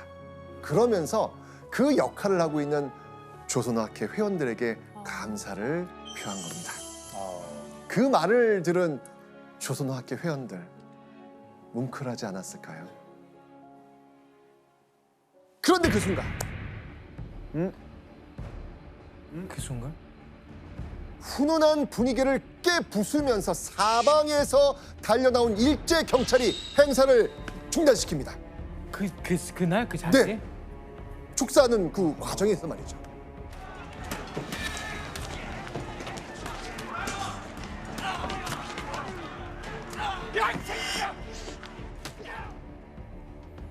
일제는 우리 조선말을 말살하는 것이 자신들의 정책이었습니다. 그런데 조선학회는 조선말을 유지하려고 했죠. 그래서 그들의 눈에는 눈의 가시였습니다.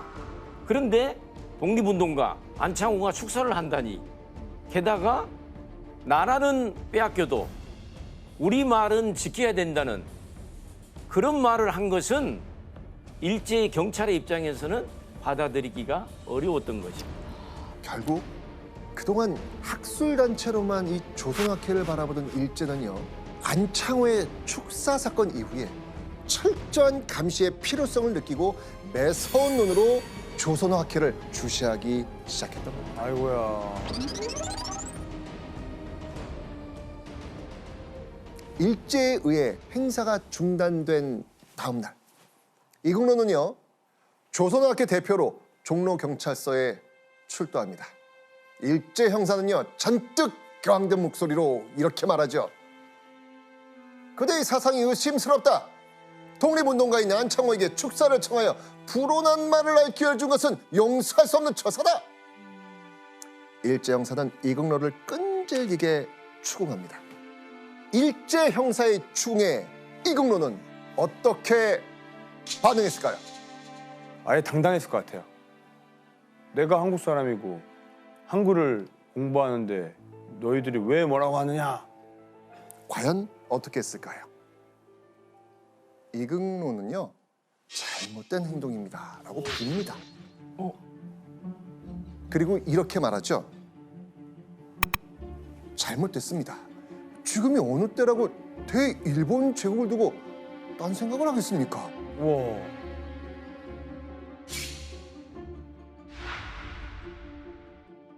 이국노 선생이 그 당시에는 죽는 신용이라도 해서 어떻게 해서든지 간에 지금 사전을 만들고 있죠. 그렇죠.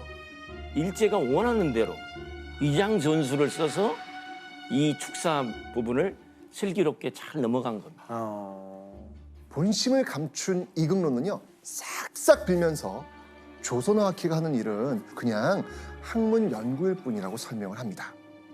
자, 그 변명 덕분에 일제 형사는요, 이국노에게서 일종의 재발 방지 다짐을 받아내고 조선어학회는 화를 면할 수 있었습니다.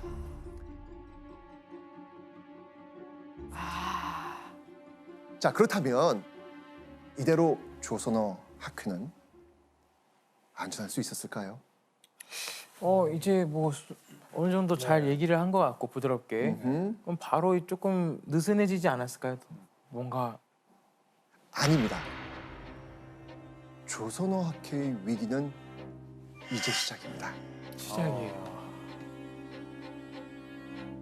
일제 형사들이 조선어학회 회원들을 감시하면서 매일같이 조선어학회 사무실을 드나들기 시작합니다.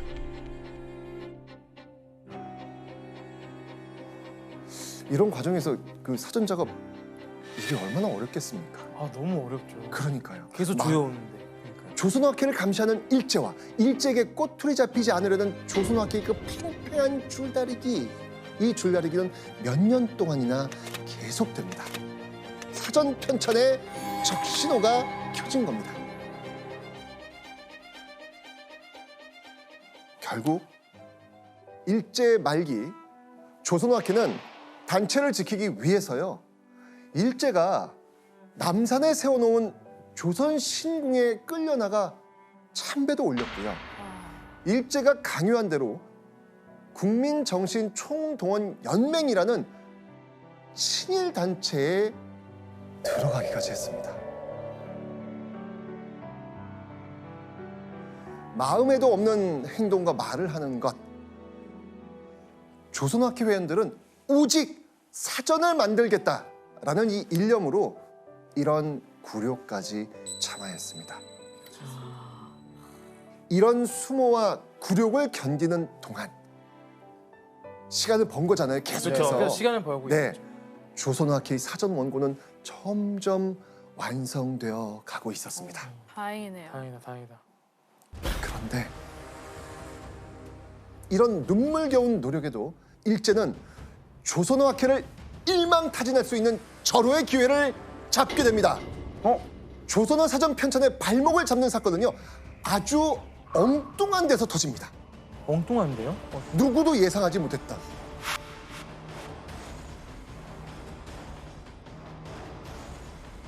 (1942년 3월) 사건은요, 함경남도의 한 기차역 대합실에서 시작이 됩니다. 한복 차림에 모자를 눌러 쓴 청년 박병엽이 친구를 기다리고 있었습니다. 그리고 이때 기차에서 내리는 승객들을 검문하기 위해 와 있던 일제 형사. 이 한복 차림의 박병엽을 수상쩍게 여기면서 말을 겁니다. 아나타와 너래다? 형사 이 기분 나쁜 말투. 너 누구냐? 라는 질문이었죠. 박병엽도 퉁명스럽게 받아칩니다. 나 박병엽이요. 이 짧은 대답에서 문제가 있습니다. 네. 이 짧은 대답에서 뭐가 문제였을까요? 이게 일본말로 해야 되는데 한국말로 그렇죠. 대답을 했어요. 그런데 한 가지 이유가 더 있습니다. 당시 일제는 우리 민족의 정체성을 아예 없애버리기 위해서 조선어를 못 쓰게 하는 것뿐만 아니라 강압적인 창씨 개명이 이루어지고 있었던 상황. 헐. 창씨 개명 야. 이름을. 자, 일본 형사 딱 생각했겠죠. 이자는 국어를 쓰지 않는 데다가 창씨 개명도 하지 않았으니 이거 대일본족에 반항하는 불온한 조선임 틀림없다.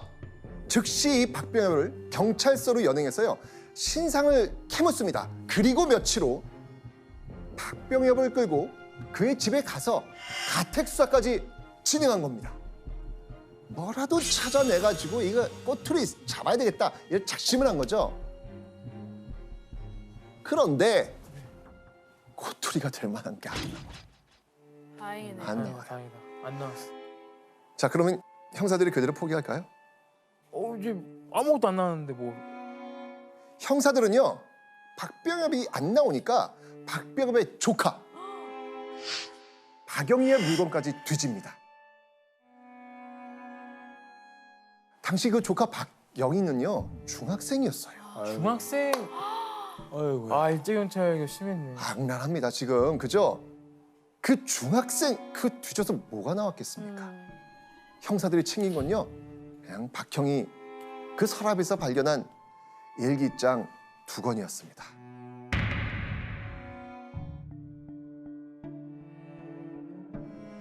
아니 중학생 일자에 뭐가 있겠습니까? 그렇죠.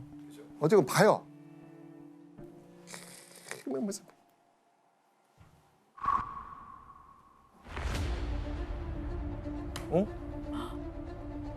일본 경찰은 뭔가를 찾아냈습니다. 뭐가 일기장에 뭐가 나온 거예요? 나왔어요. 이게 뭐였을까요? 이현 씨 한번 읽어주시죠. 오늘 국어를 썼다가 선생님한테 단단히 꾸지람을 들었다. 자, 무려 2년 전 일기장에서 발견한 이 문장. 국어를 썼다가 혼났다는 겁니다. 자, 이때 국어는 뭐라고 했죠? 이때 국어가 일본어. 근데 국어를 썼는데 혼났다. 일본어를 썼는데 혼났다. 일본 형사 그거 보고 이 선생님 잡아드려야겠다. 당연하죠. 학생들에게 조선어를 국어로 생각하도록 민족의식을 심어준 교사 누구냐? 이 문제의 선생을 잡아들여야겠다고 일제 형사는 마음먹습니다. 자, 근데 이게 몇 년 전 문장이라고요? 2년 전. 무려 2년이나 된 일을 꼬투리 삼기 시작한 겁니다. 진짜 정말 탈탈 털고 있는 겁니다, 지금. 게다가 형사는요, 박영희뿐 아니라 이 일기장에 자주 등장하는 그 동급생들까지 연행한 다음 취조하기 시작합니다. 어린 학생들은 두려움에 떨면서 이 이름 3글자를 대고 맙니다. 바로 정태진. 정태진. 이 정태진이란 인물은 누굴까요? 어학회 사람인가요? 선생님? 맞습니다. 이 사람은 바로 조선어 학회 회원이었던 겁니다. 아이고야.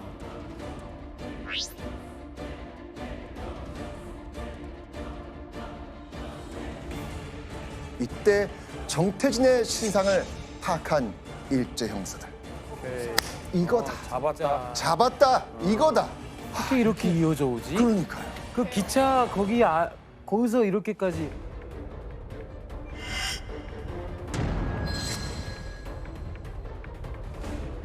자, 이제 일제 형사는요. 경성에 있는 정태진에게 지금 당장 함경남도 경찰서에 증인으로 출석하라면서 연락합니다. 그렇게 1942년 9월 5일 정태진은 경성에서 함경남도로 먼 길을 나서게 됩니다. 그리고 함경남도 홍원경찰서에 도착한 정태진은 깜짝 놀랍니다. 자신이 증인이 아니라 피의자라는 겁니다. 증인으로 나오라고 했는데? 네. 거짓말이었나? 자, 형사들이 말한 정태진의 혐의, 그 혐의는 바로 이거였습니다. 치안유지법. 치안유지법. 자, 흔히 독립운동가들에게 뒤집어 씌우는 혐의가 대개 치안유지법 위반이었습니다. 일제 형사들은요, 조선어 학회에서 사전을 만드는 정태진을 독립운동가에 준하는 위험 인물이라고 파악했던 겁니다. 이후 정태진 어떻게 됐을까요? 어우. 바로. 아니 이미 왔으니까 잡힌 건 잡힌 건데 고문 엄청 당하고 막 그런 게 아닐까? 그렇죠. 맞습니다. 20여일 동안 계속해서 고문합니다. 결국 20일 동안 이 고문을 받은 이 정태진은 정말 초주검이 됩니다. 계속되는 악독한 고문을 못 이긴 정태진은 결국 일제 형사들이 원하는 말을 하게 됩니다. 조선어 학회가 독립을 원하는 민족주의 단체요. 라고 자백을 한 겁니다. 자, 그렇다면 조선어 학회의 그 꼬투리를 잡아낸 일제 형사들. 자, 이제 이들이 향한 곳은 어디였을까요? 조선어 학회. 그렇죠. 정태진이 잡혀간 지 26일이 지난 1942년 10월 1일. 늘 그랬듯이 조선어 학회 회원들은요, 막바지에 이른 사전 편찬 작업으로 밤늦게까지 일하고 있었습니다. 새벽녘이나 되어서야 겨우 퇴근하면서 집에 들어선 그때 일제 형사들이 퇴근하는 그들을 갑자기 잡아들인 겁니다. 퇴근할 때? 네.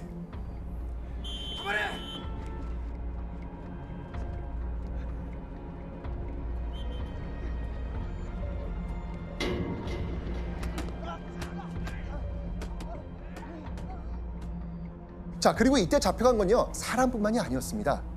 일제의 소나기에 뺏긴 이것 뭐였을까요? 말모임? 그러니까요. 그러니까. 그것도 뺏긴 거예요? 다 해놨는데. 그러니까요. 어떡해. 이 외에도요, 사전 관련 자료와 조선어 학회 회원들의 일기장, 이극로의 수첩까지 모조리 압수당하고 맙니다. 거의 다 왔는데. 아니.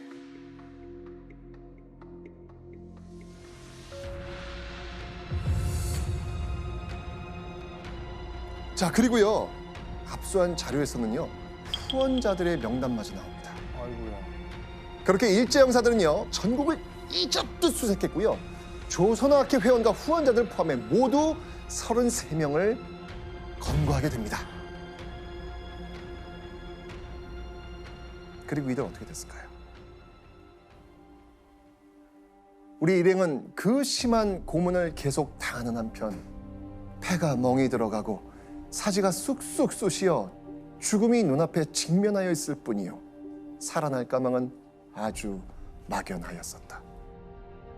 자, 그러니까 원하는 내용을 자백할 때까지 끊임없이 고문했던 거예요. 그렇게 고문을 당하다 기절이라도 하게 되면요, 형사들은요, 이 조선어 학회 회원들에게 주사를 놓고 약을 먹여서 낫게 합니다. 왜 그랬을까요? 더 못 죽게 하려고. 맞습니다. 죽으면 안 나오죠. 자백이 안 나오잖아요. 그러니까 이 취조하고 죄를 묻기 위해서 정신을 차리게 하고 또 고문을 이어간 겁니다. 그리고 결국 고문 후유증과 배고픔, 추위에 시달리던 조선어 학회 회원 중 이윤재와 한징 두 사람이 옥중에서 숨을 거둡니다.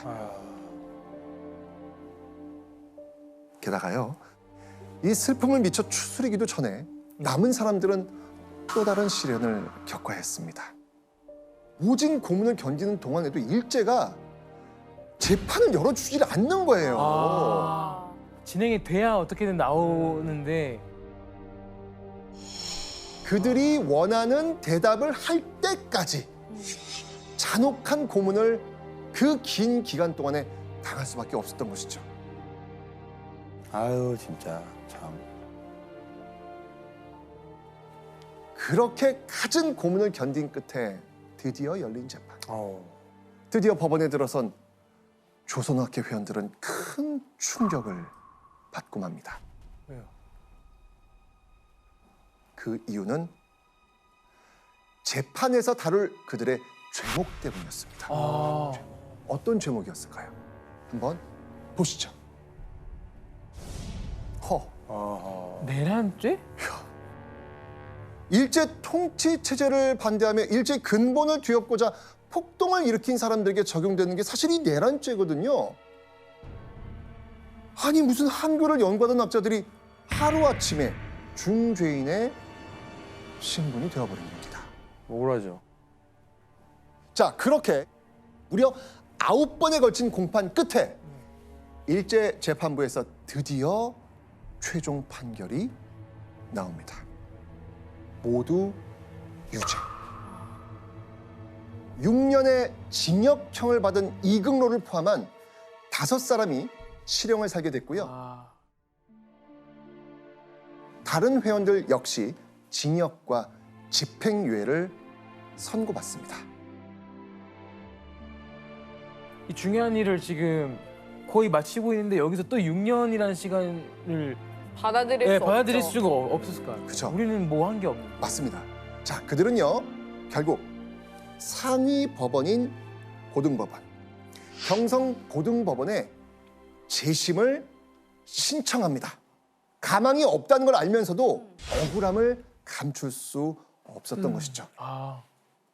자, 그런데 한두 달이면 재심이 끝날 거라는 변호인의 말과는 달리 재심을 신청한 지 7개월이 지난 1945년 8월 13일에서야 겨우 판결이 확정됩니다. 그런데 그들은요 또 한 번 유죄 선고를 받고 맙니다. 이때 조선학회 회원들은요 살아서 형무소 밖을 나가는 건 불가능하지 않을까, 아마 이렇게 생각한 사람들도 있었을 겁니다. 그죠. 안에 너무 힘드니까. 자, 그런데 이 재심 결과에 희망을 잃고 낙심했던 조선어학회 회원들이 어느 날 갑자기 석방이 됩니다. 모르지? 바뀔 리가 없는데. 어느 날 갑자기 석방? 우리는 이 이야기를 했습니다. 광복. 맞습니다. 1945년 8월 15일 우리나라가 광복을 맞이한 겁니다.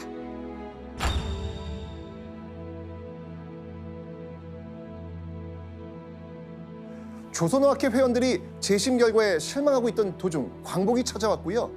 이틀 뒤인 8월 17일 함흥형무소에 수감됐던 조선어학회 회원들이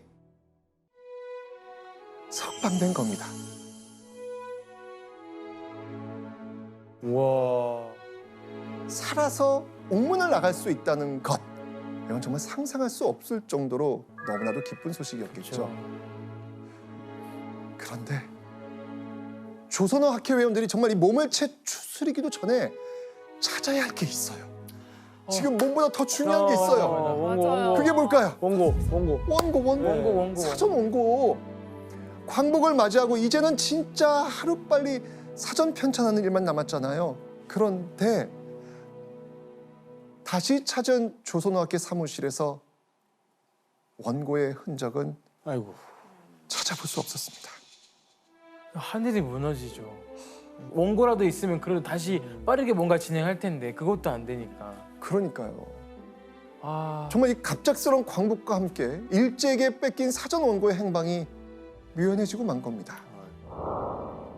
자그마치 13년간의 노력이 물거품이 될 위기에 놓이고 말았던 겁니다.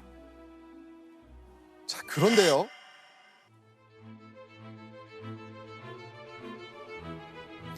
광복한 지 24일이 지난 1945년 9월 8일 조선어학회 사무실로 한 통의 전화가 걸려옵니다.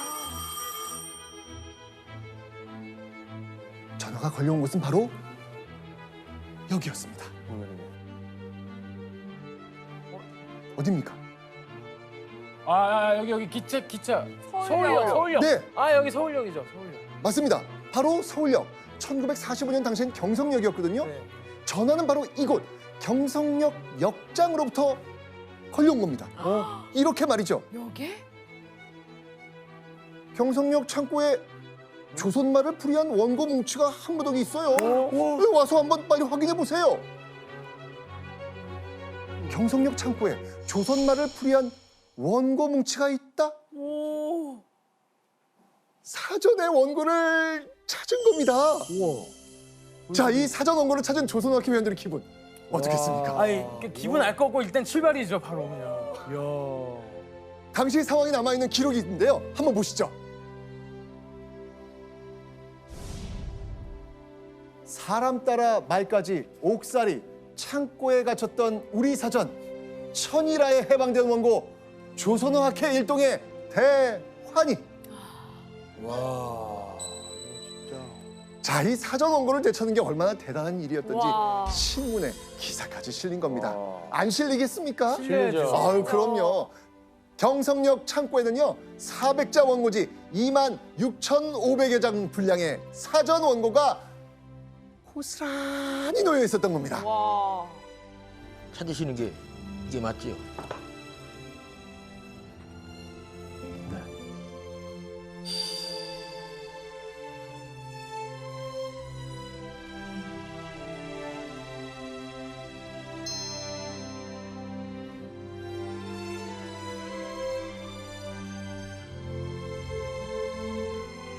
그렇게 3년간 모진 옥살이와 시련을 견뎌낸 조선어학회 회원들과 사전 원고 모두 제자리로 돌아온 겁니다. 박수 한번 칠까요? 다행이다. 진짜 다행이다. 너무 다행이다. 그런데 의문이 좀 생기지 않습니까? 그런 거예요. 왜 역 창고에? 그러니까. 제가 솔직히 말해서 저는 그냥 다 태울 줄 알았거든요. 그렇죠. 그 이유는 바로 조선어학회 회원들이 재판에 불복해서 냈던 바로 그 재심 요청 때문이었습니다. 네. 바로 1심 판결은 함흥지방법원에서 판결이 이루어졌죠. 근데 재심을 하니까 다시 서울로 왔습니다. 왔죠. 네네. 그 증거로 써야 되겠네요. 재판 증거물이니까. 예. 자, 그런데 문제는 그 원고 뭉치가 잘 보존이 됐겠어요? 버려졌겠어요? 버려진 겁니다. 경성역에 그냥 버려져 있었어요. 그래서 찾게 된 겁니다. 자, 이 조선어학회 회원들은요 원고를 되찾은 흥분이 채 가라앉기도 전에 다시 붓을 듭니다. 그리고 1929년 시작된 사전 편찬은 약 18년 만에 조선말 큰 사전 제1권을 출간하면서 첫 결실을 거두게 됩니다. 자, 이후 한글 학회로 이름을 바꾼 조선어학회. 1957년 전체 6권에 이르는 큰 사전을 완간하게 된 겁니다. 사전. 와. 진짜 오래 걸렸어요. 네. 그리고 이게 바로 우리가 현재 쓰고 있는 국어 사전의 시작이 된 겁니다. 살얼음판 같았던 일제 강점기. 우리 말과 글을 지켜낸 숨은 영웅들.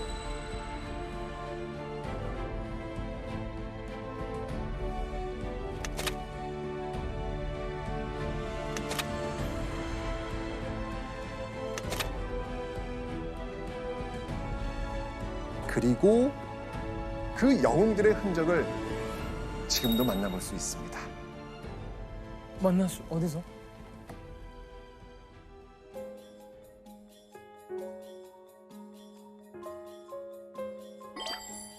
북촌. 북촌. 자, 거기에 골목에 위치한 조선어 학회터. 와. 와. 되게 신기하다. 우와. 와. 이거 가봐야 되겠다, 저기는. 그러니까요. 네. 이곳에서 연구하고 또 연구했던 말모이의 현장.